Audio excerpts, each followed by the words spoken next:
Welcome to The Lock Shop with Nielson and Hustler, powered by Coolbet Canada.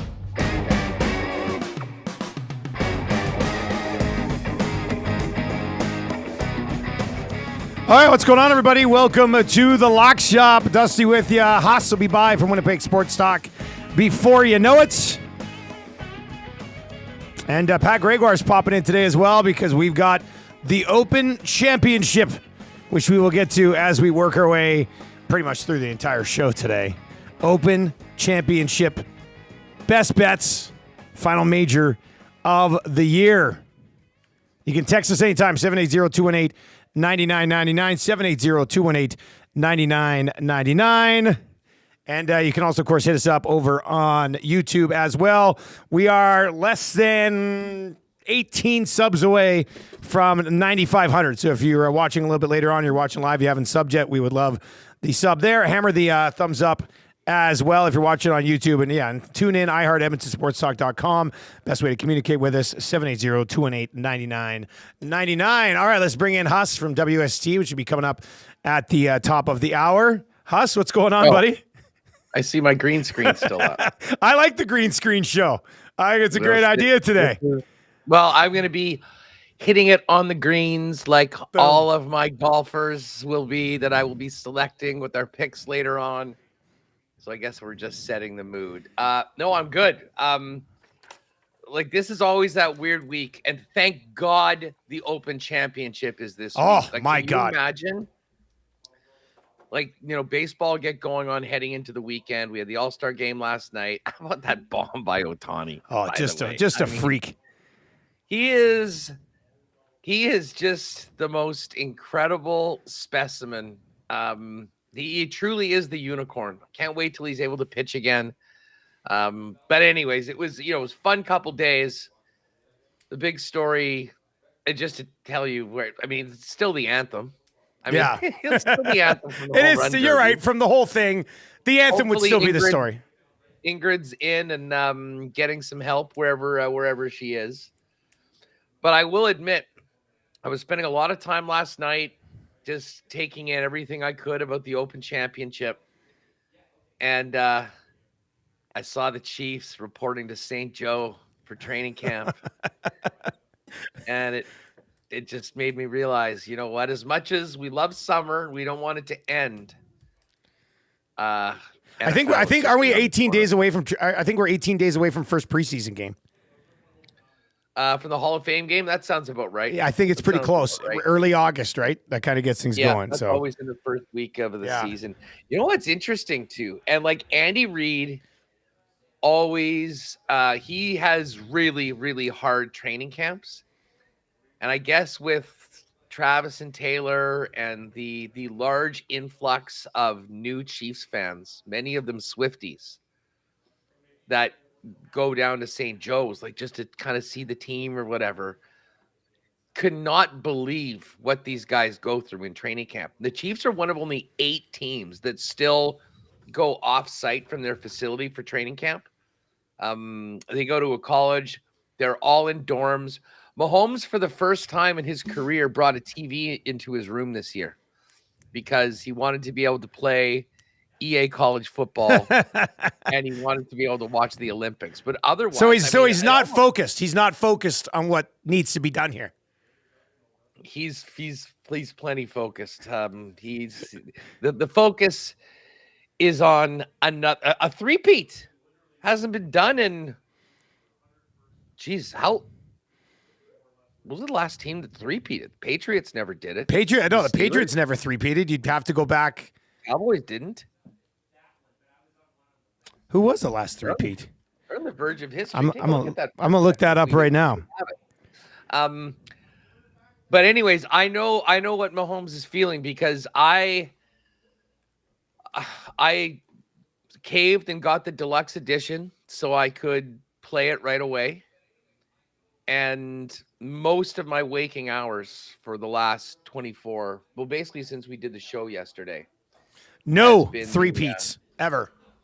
All right, well, more history to be made by the Chiefs. But anyways, it was just hilarious how shocked the Swifties are at what's going on at camp. Like, they have to stay in these dorm rooms and, they're beating the hell out of each other out there. But they do run a tough camp. It is on. NFL will be here before we know it. But anyways, thank God for the Open Championship. Maybe more so than any major in a long time.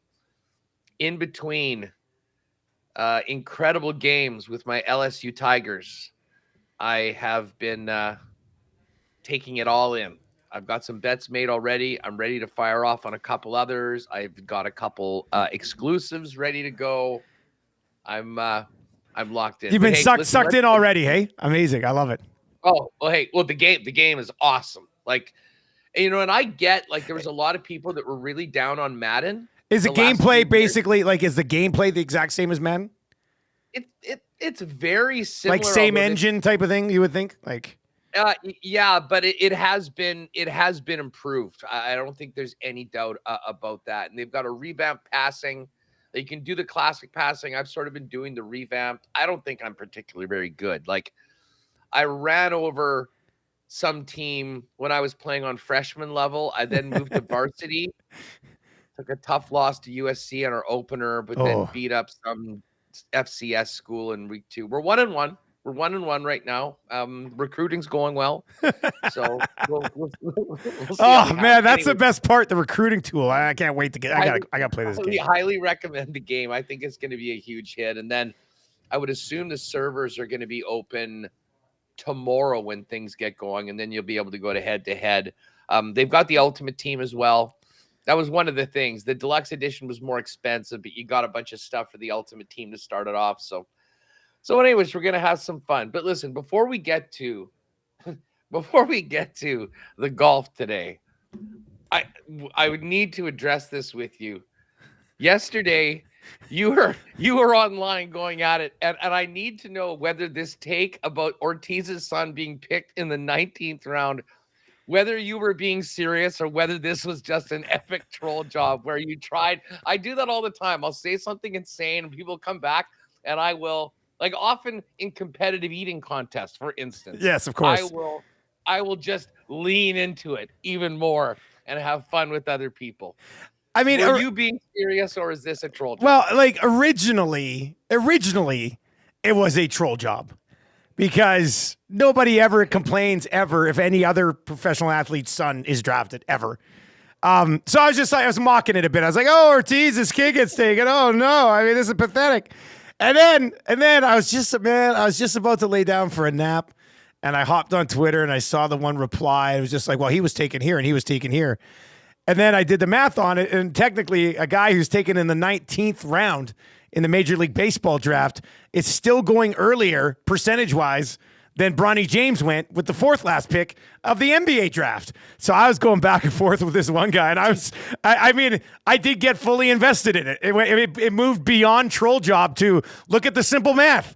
By a percentage, Bronny was taken later than Ortiz's kid. What are you supposed to do here? So yeah, I ended up getting carried away. This is the same people that are telling us in schools like 2 + 2 does not necessarily equal 4. But my math was correct. My math was correct. Well, it was based on alternative facts, as I believe they used to use them at the beginning of the Trump administration. Do you not agree? Do you not agree that when the NBA, how many rounds did it used to be? I only really remember 2 rounds. I don't even know how long ago they made the change. They cut it down to 2 rounds just because of so many players. But I would argue that by moving the draft to only 2 rounds and having every year only 2 picks, it increases the importance and the value of that picks, like, in a huge, huge way.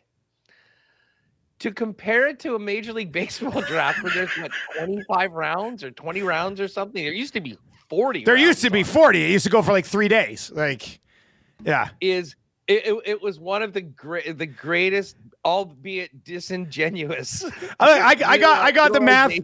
8% of the Major League Baseball draft was remaining after the Ortiz pick. 5% of the NBA draft was remaining after the LeBron pick, or after the Bronny pick. So based on that theory, if there's 10 times as many picks, like, is the 10th overall pick in the NBA draft equivalent to like an early 4th rounder in baseball by your based on percentage of picks taken and remaining? Yes, I guess. Like, but it frustrates me because, like, and this is the one where it really hit home for me on the draft stuff. In that I grew up a huge Habs fan. Saku Koivu is my favorite player of all time. And the Habs took his kid at least a round, if not more earlier than he was supposed to go. And nobody cared. It was just like, what an amazing story. The Habs draft A2 Koivu. And even I was like, yes, we got Koivu's kid. But I mean, it happens in all leagues. He went in the third round. Yeah, 3rd round. Yeah, like he was supposed to be a little bit later on. I don't know if there's a legitimate player there eventually, but I just like the only time. Plus, I also dove into the value of 2nd-round picks in the NBA. A lot of these picks get traded just for cash, and I mean, usually the only guys who make it and do anything percentage-wise are drafted in that 30 to 40 range. Nobody gives 2 shits about the second half of the NBA 2nd round ever until this year. So it's just like, whatever. I will just cite a certain NBA 2nd rounder. I believe. How hard did you have to look for this guy? 41. Well, the Joker. Well, yeah, Jokic is one thing. Yeah, I mean, Jokic is pretty good. But there's not a lot of them. Like the superstar level coming out of the 2nd round doesn't necessarily. I mean, Jokic might be the best 2nd-round pick in NBA history, to be honest with you. Oh, I mean, how could he not be? I don't know how he wouldn't be. Back MVPs. Yeah. I know. I got triggered yesterday, and then I decided to die on the math hill that did favor my conversation. You know what? So. I will say this because we can get into the golf early. Pat's going to join us in just a second. But like LeBron, and I get it. This, like, he's done everything for the game and for the Lakers. They want to keep him happy. You're going to do that. I think he has gone about this in a way. Like, there were some people yesterday, I saw Gabe retweeting LeBron's tweets from last year, like dissing guys in the NBA, saying, oh, Bronny could smoke these guys, all that. Like, you don't do your kid any favors when you pump him up like that. And then, like, why, if they had not drafted him and just signed him as a free agent, it would be the thing. And then there's obviously the contract that he got. Didn't he get a 4-year deal at like $6-7 million bucks? Like, I think it was like 3-year, $4 million or something like that. Listen, he's coming in with a unique spotlight. Like, do you think it's better that he's on the Lakers, or if he'd actually, like, if he could have made another team, would he be better off starting his NBA career with the Pelicans or something? I mean, I think that's a very valid conversation. What frustrated me about the entire situation is that, like, pre-heart defect, go look at mock drafts last year. He was mocked to go in the late 1st round. Like, people are acting. Why do you think that was? People are acting. What do you like, it's not because of anything he did on the court. Didn't he average like 3 points a game? No. I'm saying coming out of high school, like a year ago, the mock drafts had him going late 1st round. He went to the high school All-American game and dropped 15 points against the best high school kids in the country. So people are acting like the only reason he'll ever play professional ball ever is because of his dad. And I mean, he was a high school All-American and went to the McDonald's All-Star game and dropped 15 points. Then he had a heart issue, didn't play for the first half of the season, and didn't make much of an impact after that. I mean, this is not a high school college guy who's coming out and has not moved the needle at all. There was a guy drafted in the 1st round that had less points than him on the team that he played on this year.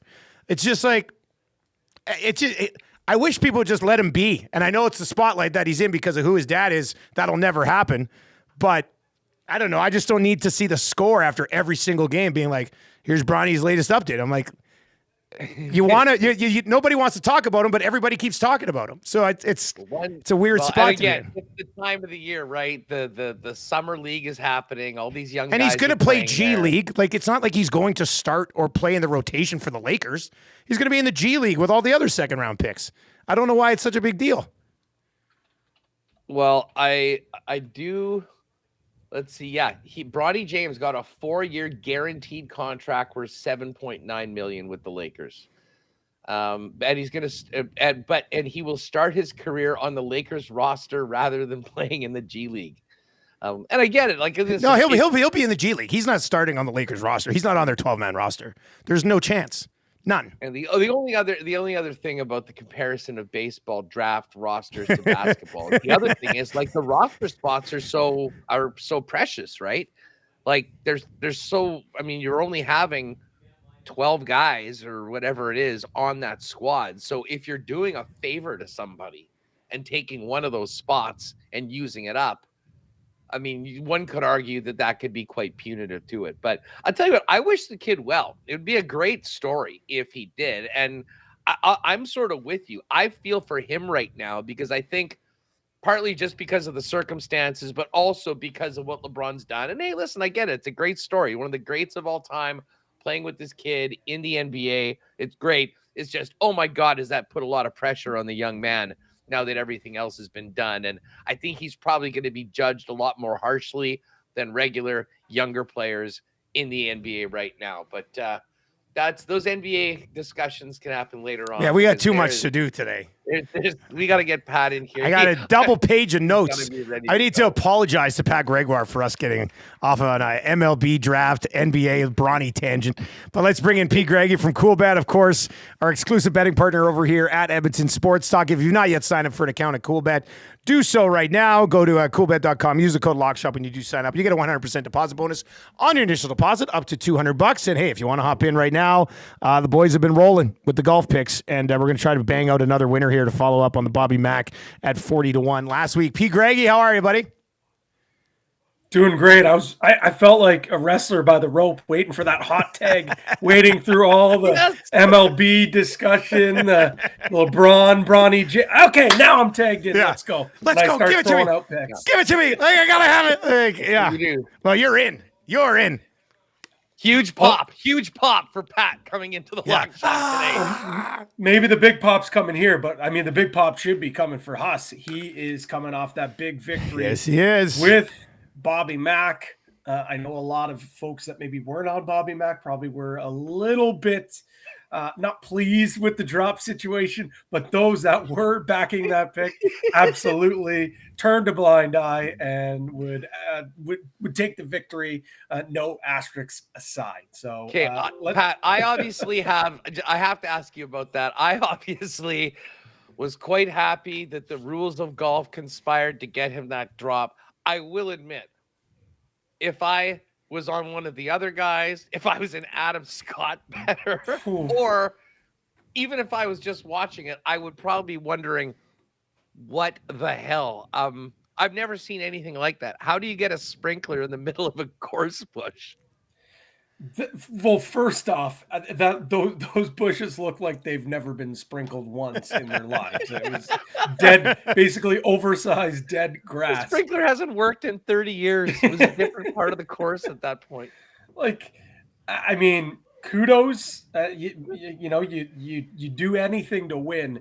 But for those that probably don't watch golf all the time and maybe just tuned it in because they saw some people talking about on Twitter that, Robbie Mack was going for a national championship at his national tournament, and you kind of wondered like what went on and what happened. Like after that practice, when I thought maybe that was actually his shot. And me too. I thought he missed the ball. Yes.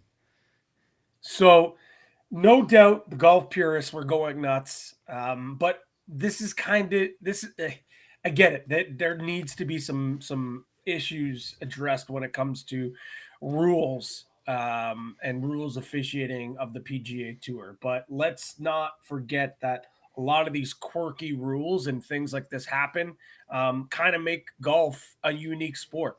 This is a sport that, just up until a couple of years ago, You could be eating potato chips on your couch, see something on your TV, pick up a phone, and report something to the PGA Tour's rules officials. Like, this is just golf. Golf is a bizarre sport. It's a weird sport. It's our sport. I get it. Not ideal, not a great optic, but that's kind of what it is. And yeah, I'll be honest, I rode with you, Huss. I added it to my card, so I wasn't up in any arms at all. It was wild. I mean, what a season he's had, and he's going to be a guy. And it's been interesting to see how the odds have moved on him. Like, you know, when you win a tournament the week before a major, immediately, I think Feinberg described it as if anyone wanted that Bobby Mack crack, like on Sunday night, you were paying a major premium. I think in some places he was like 25, 28 to 1. His number is settled at about 40. But when you think about what he's done this year, winning the Canadian Open, winning his dream tournament, the Scottish Open, I mean, the only way this year could get any better for him is to win the Open Championship. And he's coming in playing well. I was looking at strokes gained playing links golf stats. I believe he's third over the course of the last year plus. So, you know, even though it's 40 and you look at some of the other guys in and around 40, there's a lot of reasons to think that this guy can contend. Are you running him back? Are you putting him on the card? I mean, listen, I have to. I mean, you know, he just won me at 40 to 1 last week. He's definitely getting a piece. Like, there's some other guys. I had the luxury of maybe making a couple extra outrights this week, thanks to Bobby Mack. So he's getting one of them for sure. Almost like a sponsor's invite or sponsor's exemption to my card. He's sponsoring it, so he gets to come. A sprinkle for the sprinkler. A sponsor exemption onto your card. I love that. Yeah. That's a great way to look at it, man. We're gonna get into all of our best bets. We'll build parlays obviously as well.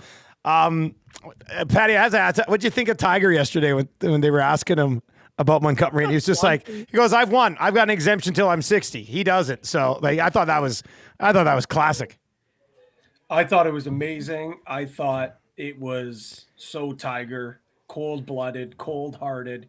And I was listening to Part of My Take this morning, and Shane Baker was on. Great follow. Does a really good job on the broadcast. Just a great golf voice. And he kind of said, like, maybe this is the poking of the bear or the poking of the tiger that we've been needing for a little while. He needed someone to call him out on his lack of killer instinct. He needed someone to, you know, maybe wake him up. And we've been missing that killer instinct from Tiger. That's one thing that everyone has been dying for.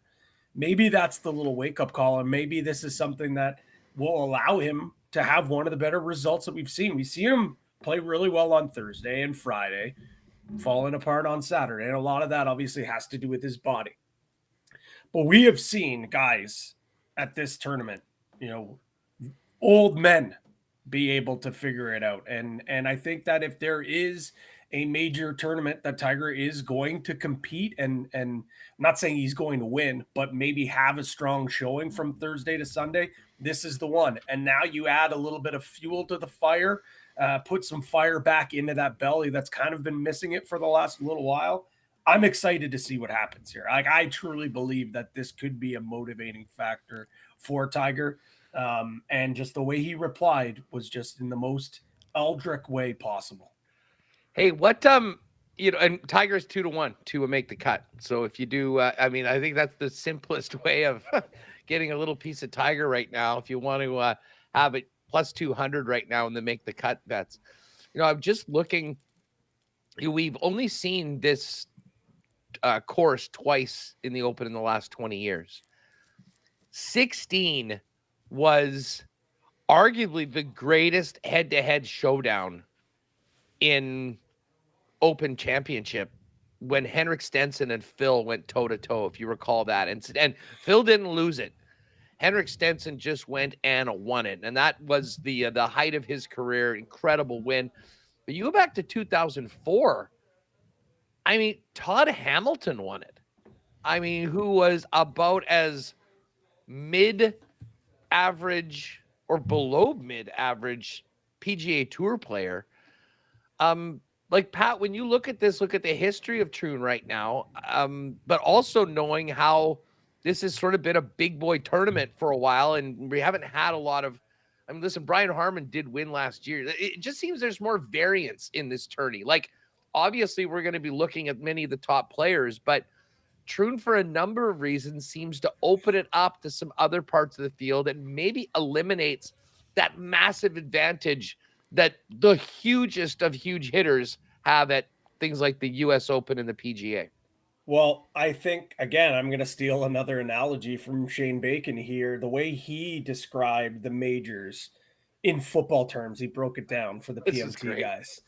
The Super Bowl, think of the Super Bowl. Well, that's the Masters. That's what everyone gets up for. Even if you're not a big golf fan, you're tuning into that. That's the granddaddy of them all.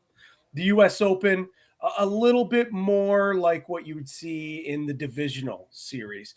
Most likely the top dogs are going to come out, but it is the playoffs. It's a different beast, and some of those other mid-tier teams can come up. You rarely see someone from the bottom of the pack. The PGA Championship, that's actually like opening day weekend because it is the official start of major series for golf.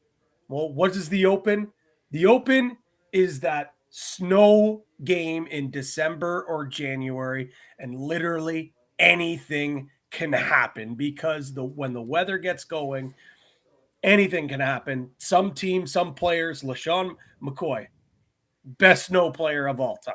There are guys here that are going to be able to play in these variants. It's not just the fact that it's probably going to be rainy and cold. The wind is going to be ripping around. You got to be able to keep it in the fairway.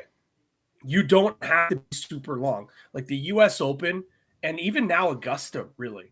The further you can mash the ball, the better. And they're finding ways, even like look at Bryson. Bryson could not keep the ball in the fairway at the U.S. Open at Pinehurst, but he mashed it so long and put them in areas where he could scramble his way out of here.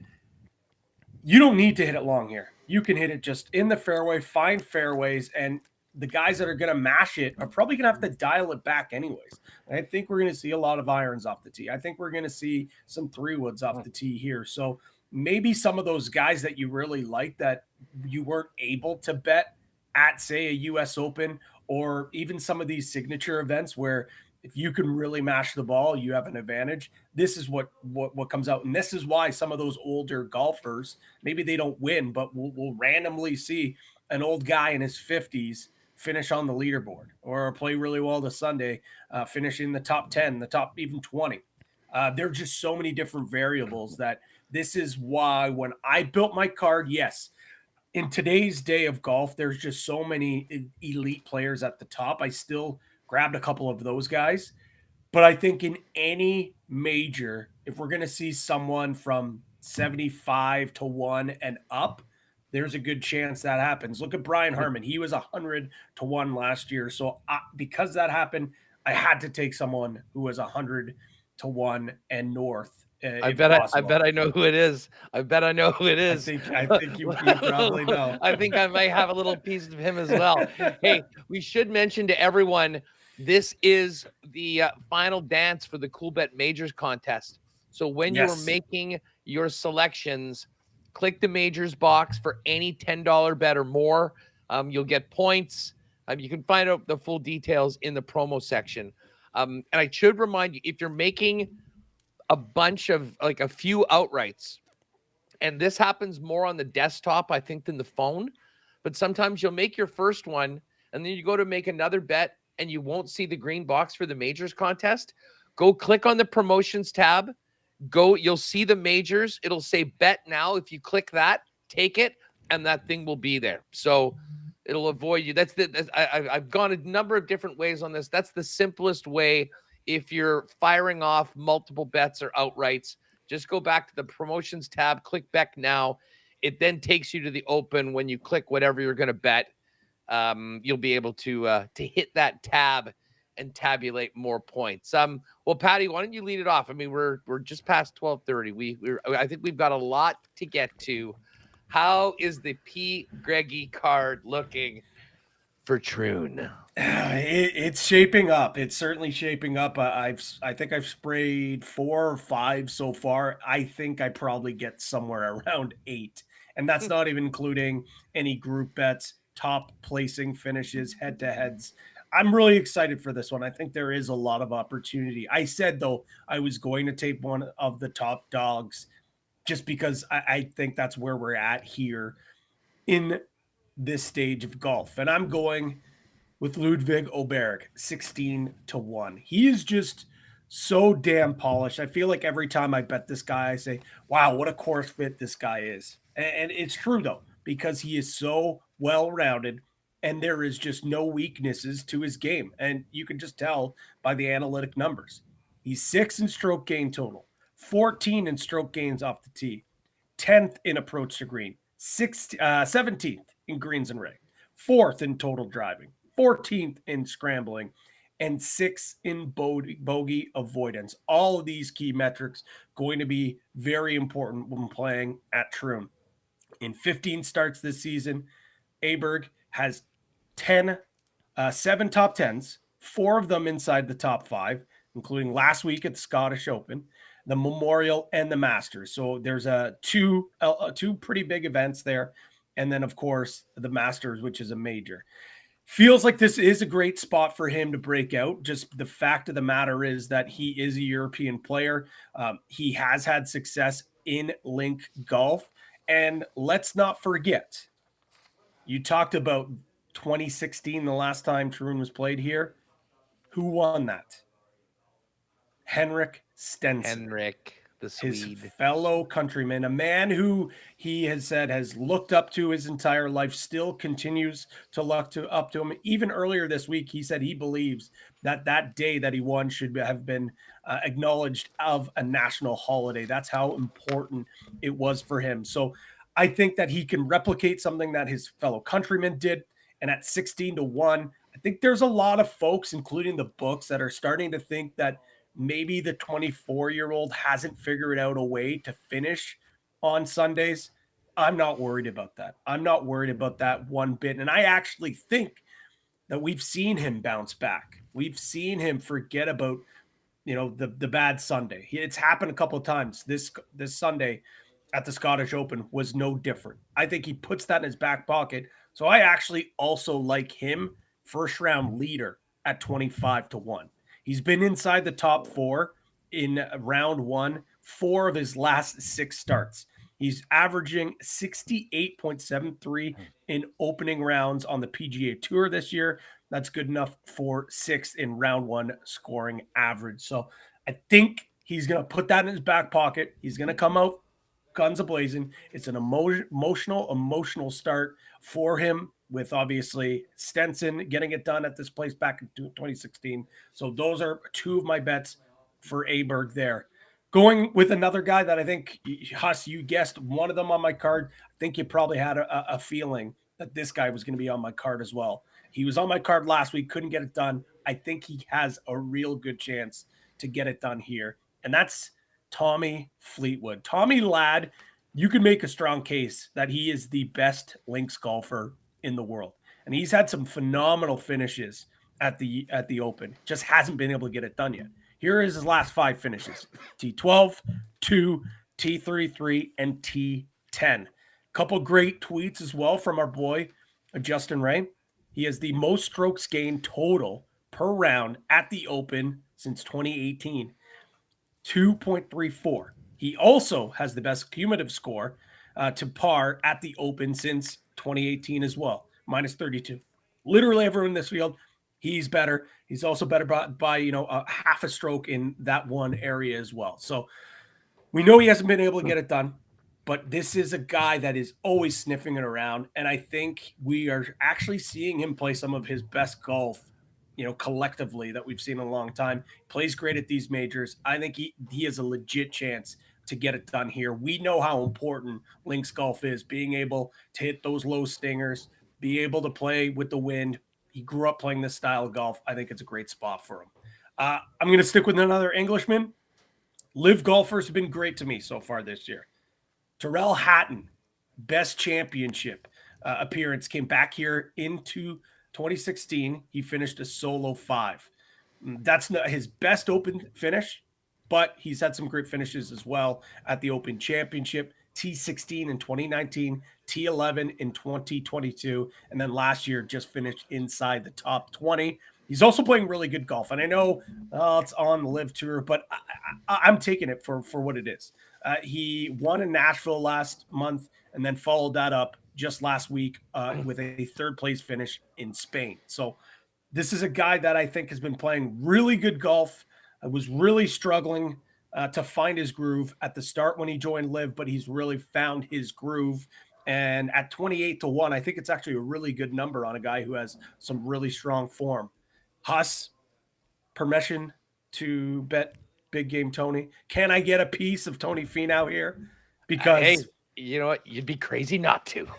Because let's be honest, this price, this recent form that this guy's had, and his history at Open Championships just doesn't add up to me. 45-1. His number to finish inside the top 20 is plus 160. Like, this just doesn't make sense. Why is the book disrespecting Tony Finau? I don't get it. He has 3 consecutive top 10 finishes coming at the Travelers, the U.S. Open, and the Memorial. That's 2 elevated events and a major. And in fact, if you go back to the PGA Championship, he has 5 straight top 20 finishes. He's 8th in stroke gain total, 3rd in stroke gain approach to the green.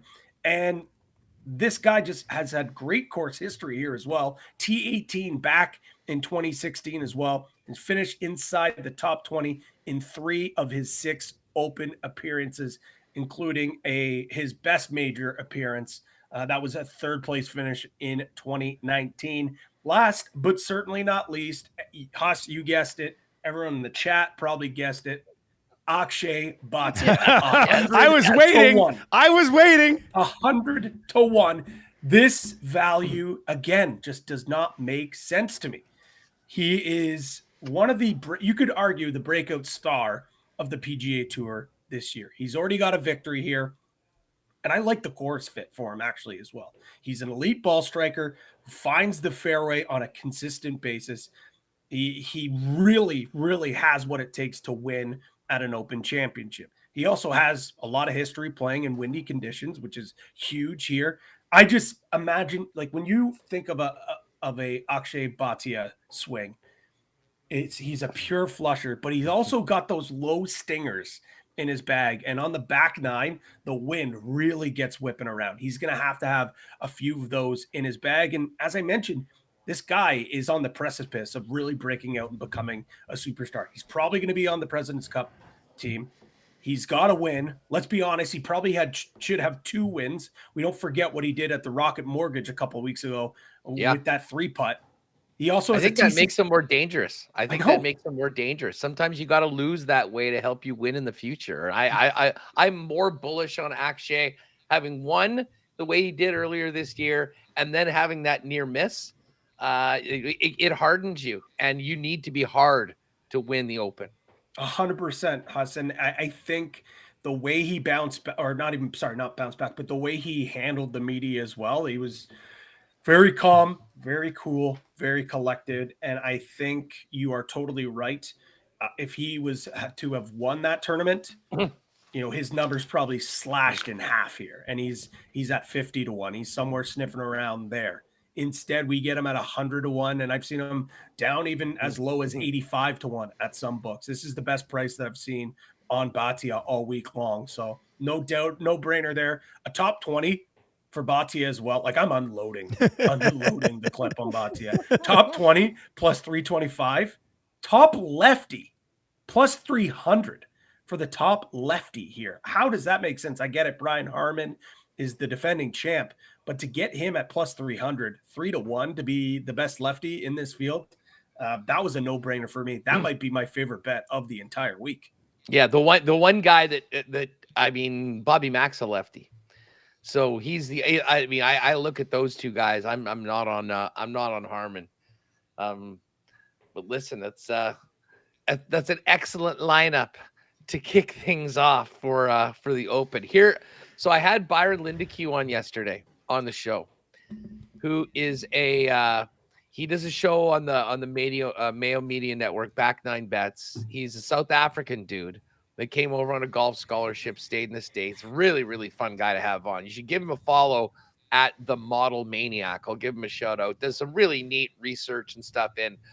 He dropped this tidbit that really makes you think. And listen, it's not going to scare us away from the Badias, if you will. But since 2011, every single winner of the Open Championship was previously either a major winner or had finished second in a major. Which, and listen, there's a lot of guys that fit that criteria, but then there's a lot of guys that doesn't. So I had that in my mind. I mean, we should start right at the top. Coolbet right now, and it's funny. When I was talking to Byron yesterday, Rory was at 9-1. We had this big, long conversation about Rory, and I wanted a reason to get behind Rory. Like, listen, we know what happened at the U.S. Open.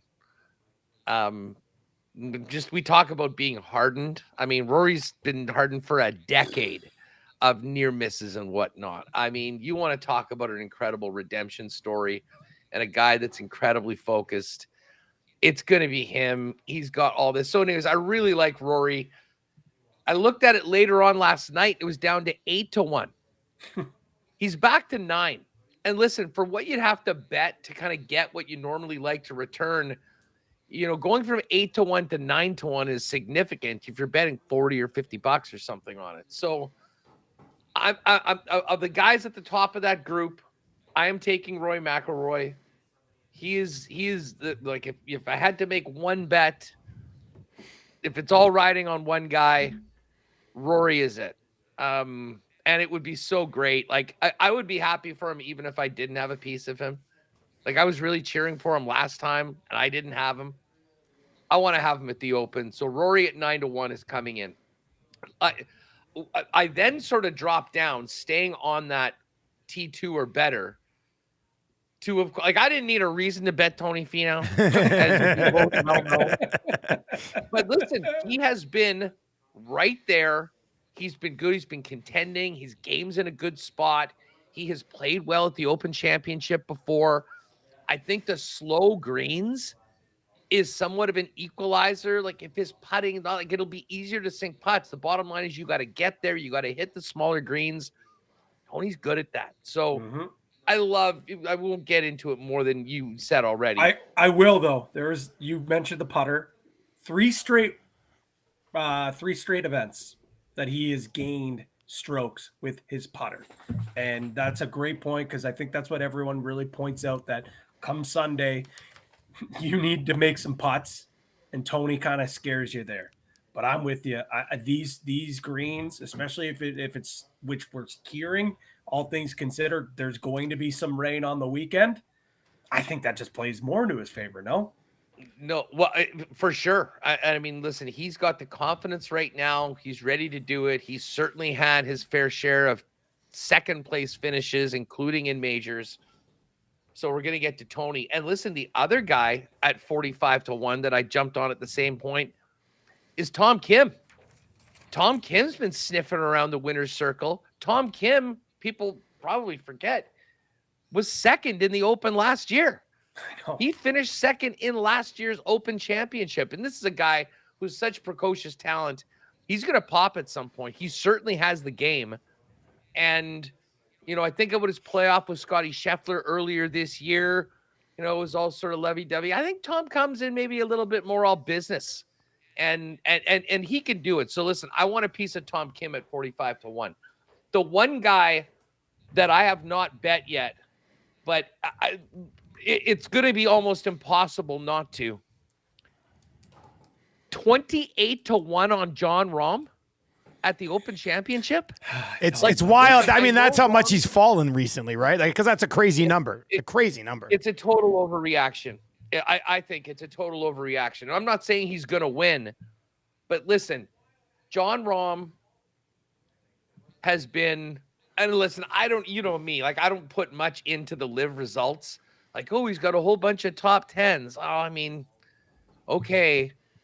But his track record of competing in majors has been great. And listen, this is what kind of puts me over the edge to Jon Rahm is getting a piece of the card. Last Sunday, Alcaraz won Wimbledon. Spain won the Euro. Sergio won the Live. If you don't think that Jon Rahm wants a little piece of that party, you're nuts. He's having a third kid coming up. So there is some impending baby swag. So listen, I've been out. I have not touched Jon Rahm at any point this year, but staring 28-1 for a guy with that talent, with that experience in links golf and all of that, Jon Rahm's going to get a piece. So I will just put that out there. And that is more a value bet more than anything. I don't have the same arguments to make about how he's looked lately, although certainly he's a former major champion. I just can't believe that Jon Rahm is available. I think last year in this tournament, he was like 7-1. Yeah. So has he fallen off that much? I will argue no. We mentioned Bobby Mack, auto bet after winning last week. Bobby Mack's drifted now to 50-1. I shouldn't have been so horny to bet him earlier. 50-1 now. He's actually dropped the other way. Again, it was almost a thank you support to Bob for what he did last week to get it. But anyways, there he is at 50-1. A couple of other longer shots that don't quite fit the criteria of having been second in a major. One was Akshay Bhatia. The other is Corey Connors. I wanted to have a Canadian in the mix. Corey's contended in all of the majors. I mean, he's just one of those ball striking machines. You think about how small the greens are here.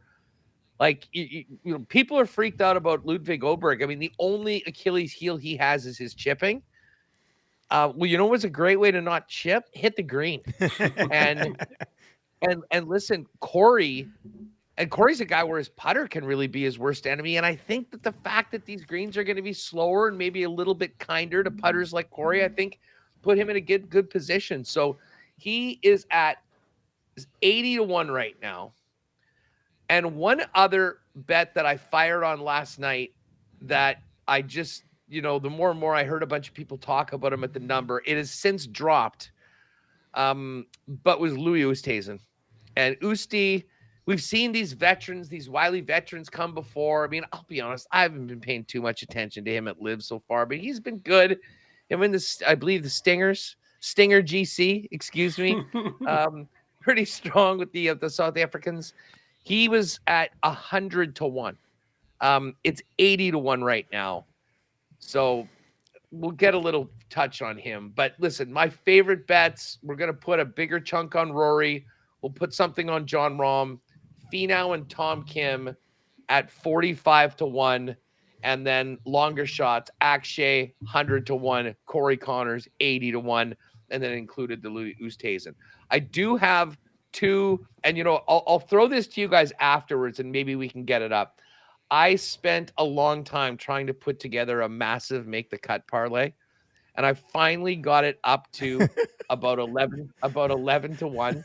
I'll give this to you: Xander Schauffele, Tony Finau, Tom Kim, Bobby Mack, Akshay, Connors, Aaron Rai, Joakim Niemann, Tommy Fleetwood. All of those guys to make the cut. Now, God, I love you. We'll see how it goes. We'll see what the number is. And then I have the Hustler Open Championship Can-Am Special. A guy that I haven't mentioned that I expect to be right there. Pick him top 5, pick him top 10. He will be there. Xander Schauffele. Xander to be top American. Corey Connors to be top Canadian as a parlay exclusive. Really like that. We're going to build this parlay right away. I love sitting back and letting you guys cook in these days. I've got 5 names. I'm just going to whip through them because I am on Tommy Fleetwood. Patty, you already laid that out. I tried to get away because he already has one this year, but I was on him when he won it. And I'm going back to Xander, who Huss just talked about. I mean, since he won the PGA Championship in 4 events, they're all top 15s. T7 at the U.S. Open, finished T2 at the Open in 2018, has won the Scottish Open in the past. Like, he checks off a lot of boxes, and obviously he's got the confidence that he's got it done now. So Tommy and Xander are my top 2 plays. You mentioned Aaron Ray. I think he's at 80-1. He's in my kind of other group of 3 other guys that I would look at. I mean, his last 3 starts are T2, T7, T4. I mean, he's been automatic for a month now. I am going to get on Shane Lowry, who is T6 at the PGA Championship, T19 at the U.S. Open, placed T9 in his last start, which was the Travelers. And since winning the Open in 2019, he's had 2 more top 25s in the tournament since. I mean, tournament like this, Shane Lowry's going to be around it somewhere. And then a little bit of a longer shot. Scottish Open, he had 1 bad round, but outside of that, he was pretty good. Alex Noren is 100-1. I'm going to get on Alex Noren here. He's 42 years old. He's got the experience. He's played 11 Open championships. 6 of them he's finished in the top 25. So he's found a way to, have some levels of success here. And he's a mad scrambler. And you talked a little bit about guys who can scramble and get themselves out of trouble. Alex Noren's an experienced guy who scrambles very well. And now this will be the 12th time he's played in the Open Championship. So Alex, And maybe I was wrong. The wrong Swede. The wrong Swede, yeah. Maybe it's the wrong Swede. Wouldn't that be something? It's not Oberg. Yeah. It's Noren. Yeah, so Aaron Ray, Shane Lowry, Alex Noren, Xander, and Tommy Fleetwood. What are we going to put together here? I know there's going to be tons. Huss is going to throw a few in. I might try to throw one in here quickly too. But what do you guys like? Who do we like? I mean, we like Tommy. Obviously, Pat and I are both on him. Patty, what do you got for P. Greggy special? Because we don't want to double up too much. But I was just going to say, maybe I'll pull up my couple of Greggy's golf specials real quick here, just so we have that. So it's Oberg, DeChambeau, because I think DeChambeau's going to be right there. He'll be banging around. He's on fire. Yeah. But it's just, I don't know if don't know if he gets it done again. So Aberg, DeChambeau, Fleetwood, all top 20. Okay. Then the other one, Bhatia, Finau, Vic Hovland, Brooks Koepka, all to make the cut. Okay, that's a cut. Huss, what are you thinking here? I mean, you've only really got Tommy in your top 20 there. I mean, we could still mix him into something here if we wanted. But what are you thinking, Huss? Yeah, I mean, if we want to go Tommy, I mean, I will go. I'd like either for top 20s, either Finau or Tom Kim. Finau's plus 160, Tom Kim's plus 150. I like either of those guys. I'll be honest, DeChambeau does scare me a little bit. He's been so great this year, but this is one of these courses that, like, he somehow managed to, like, you think about that U.S. Open final round. I think he hit 5 fairways. You hit 5 fairways at Troon, you're screwed. So I was a little, as great as he's been this year, this isn't, I'm not really getting a piece of Bryson. But yeah, for the two guys at a good number for a top 20 parlay, either Finau or Kim are the guys that I want to go. Well, Patty's got Tony Finau on his card. I was looking at Tony as well, but I figured at least you would be on it, Huss. The fact that Pat's on it as well. I mean, I love Tom Kim here. Well, why don't you want to put both of those guys in with Tommy Fleetwood? Tom Kim, Tommy, triple T attack there. Yeah. What do you think, Pat? Tommy, Tom, and Tony. Let's do it. And you love Tom Kim, hey, Huss? I didn't even really dive into Tom Kim that much, but you like Tom him? Kim. He's playing great second last year at the Open. Man, when you were laying that out there, I was like, how the hell did this guy not land on my card? And also, everybody else was. Exactly. Well, you don't need to be long. You do not have to be long here, and that's the one thing Tom Kim kind of struggles with is he can't mash it off the tee, but everything else in his game is great. So I love that. All right, I absolutely let's do it then. love Tommy that. Fleetwood, Tony Finau, Tom Kim, top 20. It all lines up nicely. Haas, you got Winnipeg Sports Talk starting like right away. We'll let you go. I got to get going. Hey, we got Oil Stream coming up. We got a guest right off the top. So many exclusives available at Coolbet right now for the Open Championship. Give yourself some time. Remember, things tee off later tonight. So you want to make sure you get that done this afternoon. Pat, good chatting with you, buddy. We'll do it again. Yeah, Patty, good stuff. And I will send you a text because I'm sure no one caught all the guys on that Make the Cut parlay. I tried to write them down, but there was no chance. If we can get that up, that would be awesome. And yeah, everyone check the Coolbet exclusives, Lock Shop section, Patty's as well.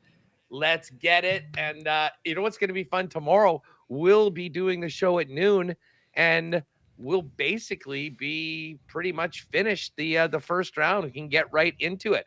I'll probably throw out a first round leader pick or two later on Twitter as well at Hustlerama, and we'll tag the Coolbet boys. Guys, good luck. Let's get it.